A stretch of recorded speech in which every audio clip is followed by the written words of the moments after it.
Bonjour à tous, la rentrée est proche et nous voici déjà au dernier épisode de ces Summer Updates. Si le dernier podcast au milieu du mois d'août faisait état d'un calme plat, les marchés financiers étaient de véritables montagnes russes depuis lors, limitant la majorité des performances mensuelles. En cause, différentes statistiques économiques qui confirment que le pic de la croissance est passé aux États-Unis et en Chine.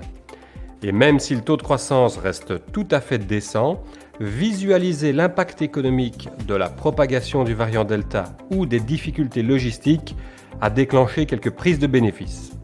En effet, la confiance des consommateurs s'est effritée, aux États-Unis comme en Europe d'ailleurs, traduisant l'évolution du sentiment du moteur économique du moment, à savoir la consommation.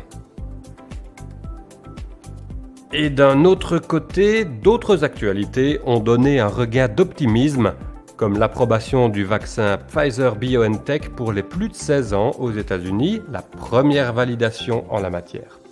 Ceci permet donc aux entreprises d'imposer la vaccination, ce qui n'a pas uniquement profité à la firme pharmaceutique, mais également à l'ensemble du marché. Le budget américain de Joe Biden en amélioration grâce aux révisions de croissance économique laisse également un bon sentiment.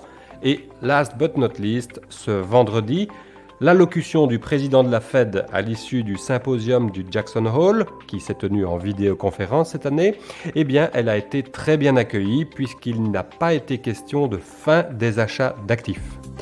En outre, si la fin de ces achats d'actifs devait débuter en fin d'année d'après le consensus, la hausse des taux d'intérêt subséquentes n'interviendrait pas nécessairement dans les 6 mois comme c'était précédemment envisagé, mais selon un calendrier dépendant de la situation.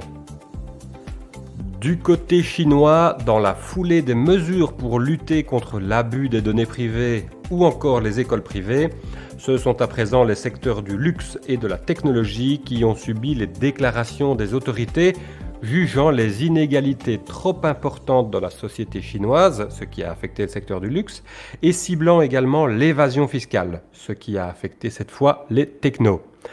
D'un autre côté, l'importance du variant Delta en Asie nuit particulièrement à l'économie chinoise, comme je vous le disais plus tôt, et la Banque centrale pourrait adopter des mesures de soutien.